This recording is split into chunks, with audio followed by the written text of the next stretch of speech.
Herkese selamlar. Aşure bereketin, paylaşmanın ve şükrün en güzel simgelerinden biridir.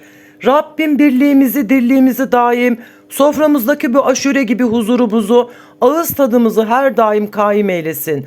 Rabbim olmayanlara versin, olanların bereketini arttırsın. Aşuremiz gönüllere şifa, hanelerimize huzur olsun inşallah. Hadi şimdi hep birlikte bereketi bol bu tarife başlayalım. Şimdiden elinize sağlık, aşureniz şifa ve huzur getirsin. Aşure tarifim kıvamı, lezzeti, her şeyi tam ölçüsünde, kararmayan bir tariftir. 40 yıldır aynı ölçülerle yaparım. Orta boy kaselerde tarifim 30 kişiliktir. Herkese yetecek şekilde gönül rahatlığıyla dağıtabilirsiniz. Aşurenin kıvamının berrak olması ve içindeki malzemelerin kararmaması için tüm bakliyatlarımızı ayrı ayrı bir gece önceden ıslatıyoruz ve onların hepsini ayrı ayrı haşlamak en önemli püf noktasıdır. Aşuremizin lokum gibi olması için bir gece öncesinden mutlaka tüm malzemelerin su içerisinde bekletilmesi gerekmektedir. 1 su bardağı kuru fasulye, 1 su bardağı nohut ve 1 kilo aşurelik buğdayımız ayrı ayrı kaplarda üzerlerine geçecek kadar su ilave edilip en az 8 ya da 10 saat kadar su içerisinde bekletilir. Aşuremizin içerisine mevsime uygun olarak evde neler varsa onlardan ekleyebilirsiniz arkadaşlar. 1 su bardağı kuru kayısı küp küp doğranmış şekilde kullanabilirsiniz. 1 su bardağı kuru incir yine küp küp doğranmış ve kararmaması için ayrıca haşlanmış olması gerekiyor. 1 su bardağı kuru üzüm, 1 kahve fincanı kuş üzümü, 1 su bardağı fındık içi, 1 su bardağı ceviz ya da badem içi. Bunlar isteğe bağlı olarak konulabilir. Evde hangi malzemeniz varsa sert olanları ertesi günü haşlaması daha kolay olsun diye ceviz, fındık, fıstık tarzı malzemeler aynen bakliyatlarda olduğu gibi bir gece önceden ıslatılır. Bir gece öncesinden su içerisinde bekletmiş olduğum malzemelerim yeterince şişip kabarmışlar. Bu haliyle pişirme süremiz kısalacak. Tüm malzemelerin hepsini ayrı ayrı kaplara, tencerelere alıyorum. Dilerseniz burada düdüklü tencere kullanıp pişirme sürelerini kısaltabilirsiniz. Kuru fasulyemi, nohutları ve aşurelik buğdayları ayrı ayrı kaplarda üzerlerine geçecek kadar su ilavesi yaptıktan sonra orta ateşte tüm malzemelerim iyice yumuşayıp şişene kadar pişiriyorum. İçerisine koymayı düşündüğüm fındık, fıstık ve ceviz tarzı malzemeleri de bir cezve yardımıyla üzerine geçecek kadar su ilavesi yapıp onları da 4-5 dakika kaynatıyorum. Ben içerisine koyacağım kuru meyveleri her zaman her yıl ayrı ayrı alırdım. Kayısımı ayrı, işte kuru üzümümü ayrı ıslardım. Bu şekilde zincir marketlerde gördüğüm içerisinde 4-5 çeşit kuru meyvelerin bulunduğu 300 gramlık paketimden 2 paket videoda gösterdiğim gibi onları da suyun içerisinde biraz bekleyip yumuşamalarını sağlıyorum. Kullanmış olduğumuz bu hazır paket dışında kendi elinizde bulunan bir bardak kayısı, onları küçük küçük küp küp doğrayabilirsiniz. Bir bardak kuru incir olabilir, onları da küçük küçük küp küp doğrayabilirsiniz. Ve bir bardak çekirdeksiz üzüm, kuru çekirdeksiz üzümü de ayrıca ıslayabilirsiniz. Bunlarla da çok güzel oluyor arkadaşlar. Yeterince haşlanmış olan malzemelerimin suyunu süzüyorum.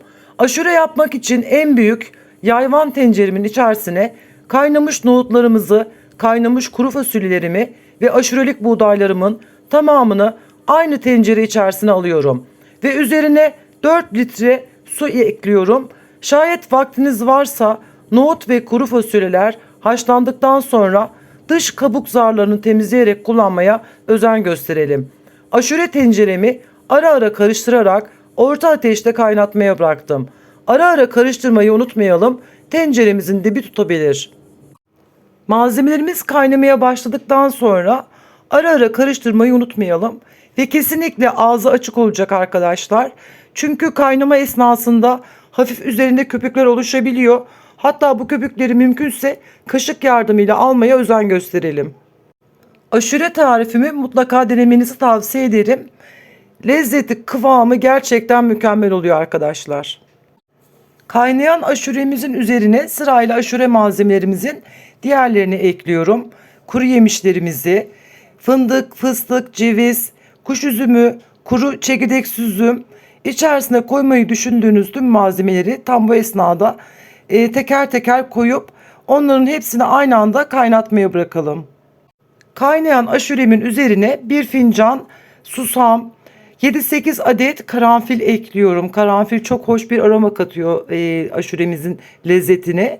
Ve aşuremizin renginin kararmaması için, renginin daha berrak, daha temiz ve de içerisindeki malzemelerin yumuşacık olması için bir çay bardağı süt ilavesi yapıyorum ve biraz daha kaynatmaya devam ediyorum. Tüm malzemelerimi ekleme işlemini bitirdikten sonra malzemelerle birlikte 10 dakika ara ara karıştırarak orta ateşte kaynatıyorum. En son içerisine 6 su bardağı toz şeker ekliyorum. Şeker miktarını aşurenizin içindeki kuru meyve miktarı ve çeşitliliğine göre değişkenlik gösterebilir. Dilerseniz toz şekeri kontrollü ekleyelim. Önce 5 su bardağı toz şeker ekleyip iyice şeker eridikten sonra kaşıkla tadına bakıp az geldiğini düşünürseniz şeker miktarını arttırabilirsiniz. Tüm şekerin malzemeler içerisinde güzelce erimesini sağlayıp en az 5 dakika kaynatalım. Şekerin erime esnasında içerisine bir tatlı kaşığı tuz ilave ediyorum. Karıştırarak kıvam bulmasını sağlıyorum.